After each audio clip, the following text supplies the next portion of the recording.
વચનામૃત ગઢડા પ્રથમ પ્રકરણનું 43મું 4 પ્રકારની મુક્તિનું, તારીખ 22/1/1820 શનિવાર. સંક્ષિપ્ત સાર. પહેલો, 4 પ્રકારની મુક્તિને ઈચ્છે તે સકામ ભક્ત છે.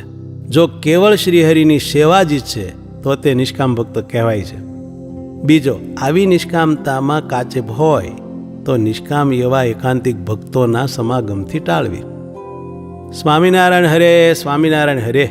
સંવત 1876ના મહાસુદી સાતમને દિવસ શ્રીજી મહારાજ શ્રી ગઢડા મધ્યે દાદા ખાચરના દરબારમાં ઉગમણે દ્વાર ઓરડાની ઓસરીએ ઢોલિયા ઉપર સાંજને સમય વિરાજમાન હતા. ને માથે ધોળી પાગ બાંધી હતી, ને ધોળી ચાદર ઓઢી હતી, ને ધોળો ખેસ પહેર્યો હતો, ને પાગને વિશે પીળા પુષ્પના તોરા લટકતા હતા, ને કંઠને વિશે પીળા પુષ્પના હાર પહેર્યા હતા, ને 2 કાનને ઉપર પીળા પુષ્પના ગુચ્છ ખોશ્યા હતા, ને પોતાના મુખારવિંદની આગળ મુનિ તથા દેશ દેશના હરિભક્તની સભા ભરાઈને બેઠી હતી. તે સમયે શ્રીજી મહારાજ સર્વે ભક્તજન ઉપર કરુણાની દ્રષ્ટિએ કરીને સર્વે સામું જોઈને બોલ્યા છે, સર્વે સાંભળો, એક પ્રશ્ન પૂછીએ છીએ. જે શ્રીમદ ભાગવત પુરાણમાં કહ્યું છે, જે ભગવાનના ભક્ત હોય તે 4 પ્રકારની મુક્તિને નથી ઈચ્છતા. અને બીજા પણ જે ભગવાનના મોટા ભક્ત છે તે એમ કહે છે, જે ભગવાનના ભક્ત હોય તે 4 પ્રકારની મુક્તિને નથી ઈચ્છતા. તે 4 પ્રકારની મુક્તિ તે શું? તો એક તો ભગવાનના લોકમાં રહેવું, અને બીજું ભગવાનને સમીપે રહેવું, અને ત્રીજું ભગવાનના સરખું રૂપ પામવું, અને ચોથું ભગવાનના સરખું ઐશ્વર્ય પામવું. એવી રીતે જે 4 પ્રકારની મુક્તિ છે તેને તો ભગવાનનો ભક્ત નથી ઈચ્છતો, ને કેવળ ભગવાનની સેવાને ઈચ્છે છે. તે એ ભક્ત 4 પ્રકારની મુક્તિને શા સારું નથી ઈચ્છતો? એ પ્રશ્ન છે. તેનો ઉત્તર જેને જેવો આવડે તેવો તે કરો. પછી સર્વે પરમહંસ ઉત્તર કરવા લાગ્યા, પણ ઉત્તર થયો નહીં. ત્યારે શ્રીજી મહારાજ બોલ્યા, એ પ્રશ્નનો ઉત્તર અમે કરીએ છીએ. જે ભગવાનનો ભક્ત થઈને એ 4 પ્રકારની મુક્તિની ઈચ્છા રાખે તો તે સકામ ભક્ત કહેવાય. અને જે એ ચતુર્ધામ મુક્તિને ન ઈચ્છે અને કેવળ ભગવાનની સેવાને જ ઈચ્છે તે નિષ્કામ ભક્ત કહેવાય.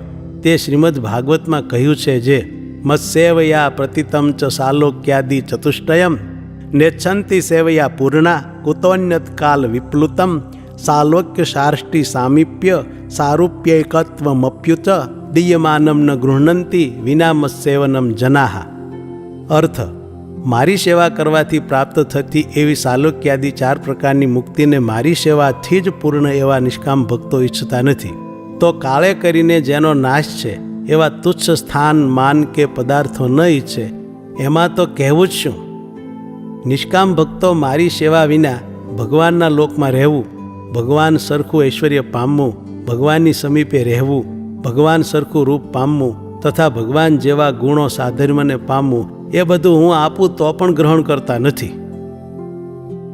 એનો અર્થ એ છે, જે ભગવાનના નિષ્કામ ભક્ત છે તે સેવા, જે ભગવાનની પરિચર્યા કરવી, તે જો એ ચતુર્ધામ મુક્તિમાં ન હોય તો એને ઈચ્છે જ નહીં, ને એક સેવાને જ ઈચ્છે છે.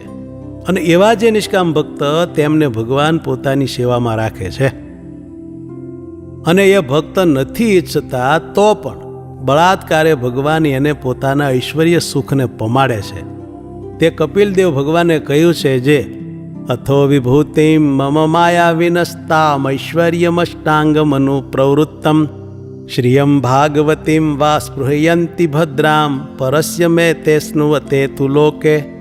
અર્થ: મારા નિષ્કામ ભક્તો મારા ધામમાં જવા નીકળે ત્યારે રસ્તામાં આવતી બ્રહ્માના લોક સુધીની મારી વિભૂતિ તથા ભક્તિ યોગથી પ્રાપ્ત થતું અણિમાદી 8 પ્રકારનું ઐશ્વર્ય તથા મંગળરૂપ એવી ભાગવતી શ્રી કહેતા વૈકુંઠાદી લોકમાં રહેલી સંપત્તિ એમાં લોભાતા નથી, પરંતુ સર્વેથી શ્રેષ્ઠ એવા મારા ધામમાં દિવ્ય સુખને ભોગવે છે. અને એ નિષ્કામ ભક્તને જ ગીતામાં ભગવાને જ્ઞાની કહ્યો છે, અને જે સકામ ભક્ત છે તેને અર્થાર્થી કહ્યો છે. માટે ભગવાનના ભક્તને ભગવાનની સેવા વિના બીજું કાંઈ ન ઈચ્છવું, અને ઈચ્છે તો એમાં એટલી કાચબ કહેવાય. અને જો કાચબ હોય તો નિષ્કામ એવા જે ભગવાનના એકાંતિક ભક્ત તેનો સમાગમ કરીને એ કાચપને ટાળવી. ઇતિ વચનામૃતમ ગઢડા પ્રથમ પ્રકરણનું 43મું વચનામૃત થયું.